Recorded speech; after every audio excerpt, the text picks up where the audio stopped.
Hello, everybody. I am your nerd advocate, and I want to talk to you about Aquaman. The trailer is upon us, almost, and to a certain extent, I'm pretty excited about this movie. I did like Aquaman as a kid, and I love superhero movies, and I always want them to succeed. The more, the better. I wasn't expecting Wonder Woman to do well. I thought it was going to be difficult to pull off, and they did a really good job. And who knows, they might surprise us with Aquaman, but it definitely has an uphill battle, to be honest. Like, it just doesn't seem very easy. There's so many things going against it. I actually have video footage that demonstrates that when a badass, like, don't get me wrong, like Jason Momoa, it was perfect casting. It really was. Like, he really has the look. Like, if you want to make fun of Aquaman and then you see Jason Momoa as Aquaman, you can't make fun of him. That guy will beat the heck out of you. He's like, that's about as macho as it gets. But the thing is, he's not immune to the underwater effect. There's like this is something I learned. I have like video footage that demonstrates that anytime, no matter how much of a badass you are, when you go underwater and you want to do like some kind of like badass heroic scene, a fight scene, it's not gonna fly. It just becomes silly. This is like ironclad, like very convincing video footage. Okay, so without further ado, here it goes. You too good.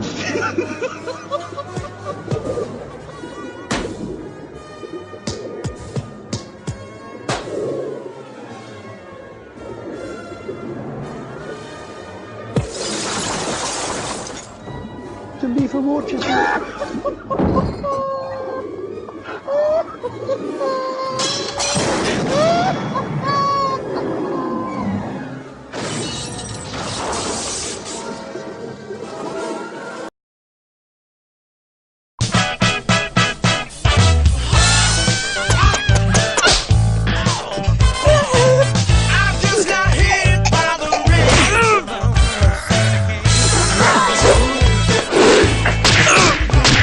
For watches.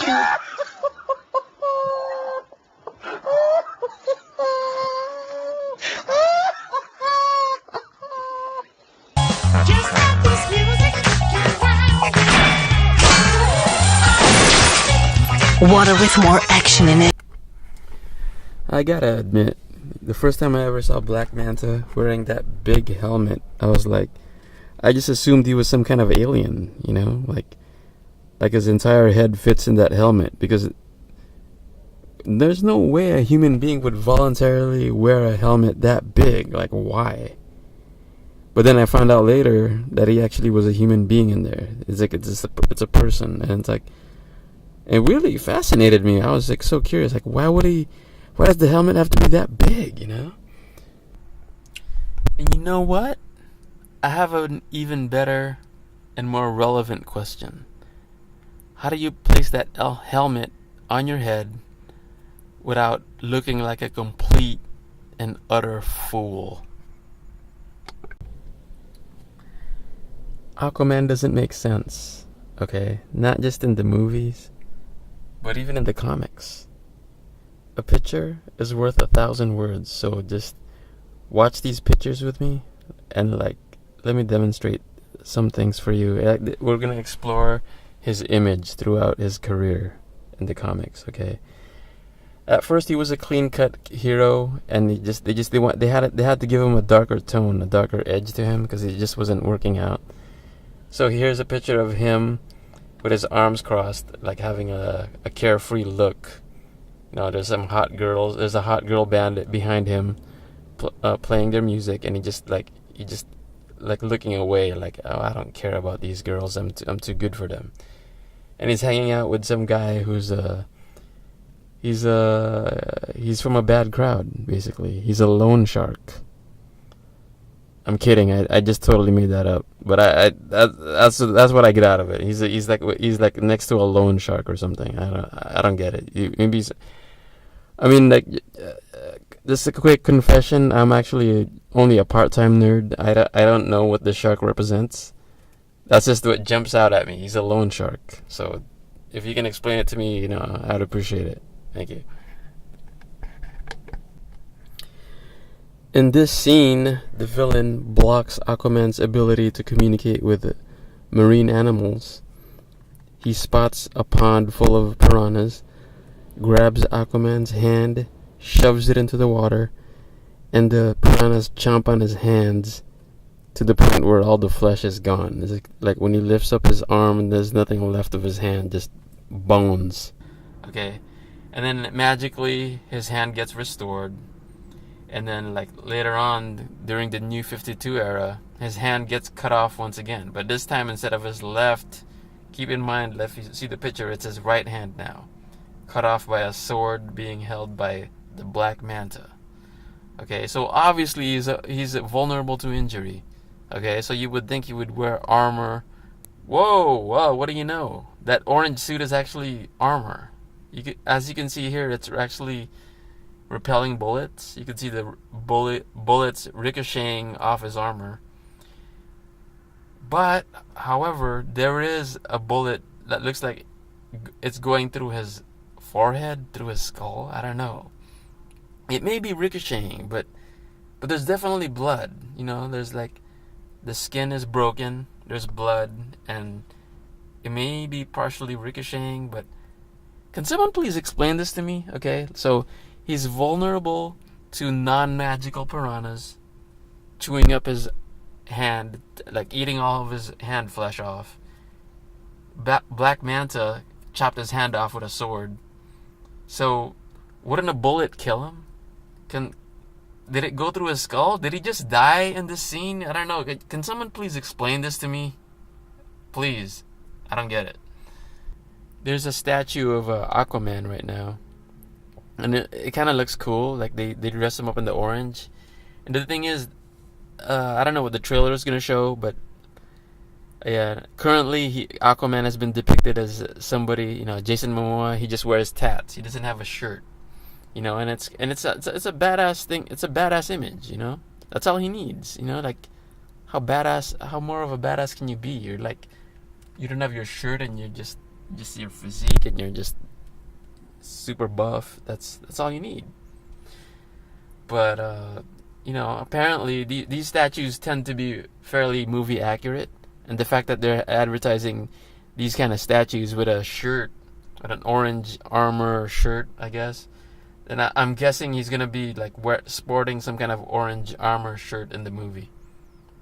It's probably gonna happen, and I hope they get it right, because like, in this statue, like, look at his physique, okay? His abs, it's, they're really, like, super protruding. It's like, and there's no way they can ever really be depicted in the movie in this way, unless they paint his body orange. Or, you know what? Let me just show you how they could do Superman, like, just like in the comics, like, just like in this image you're looking at right here, okay?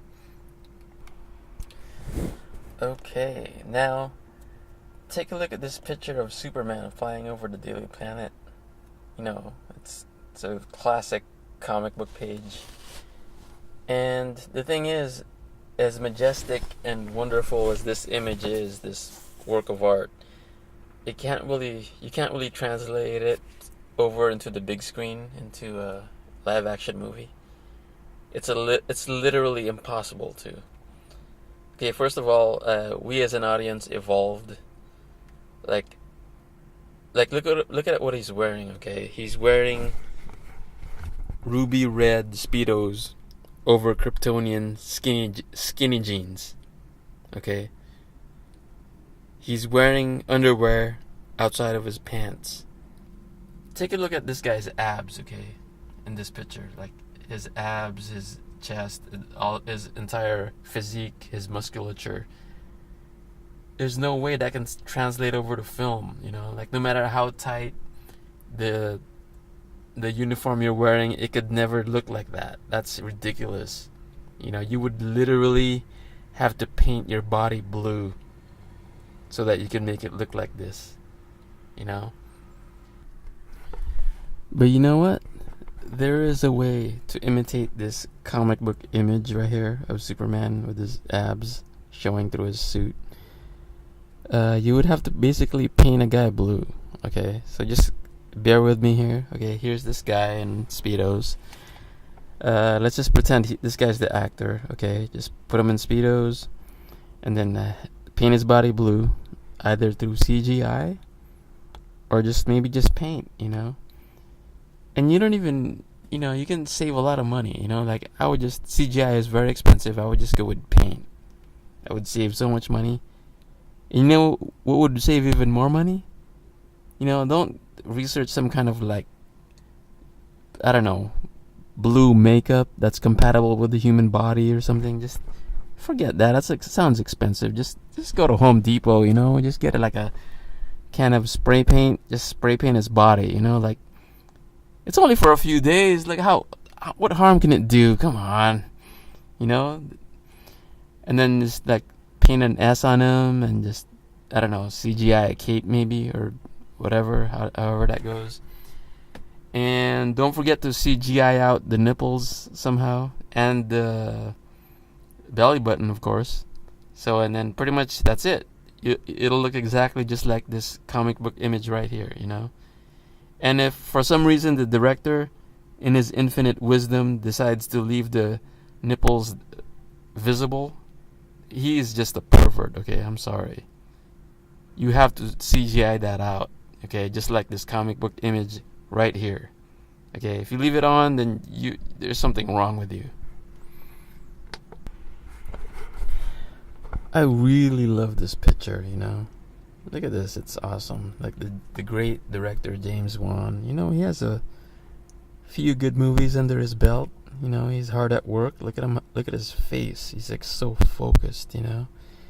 He's really dedicated. He wants this movie to do well.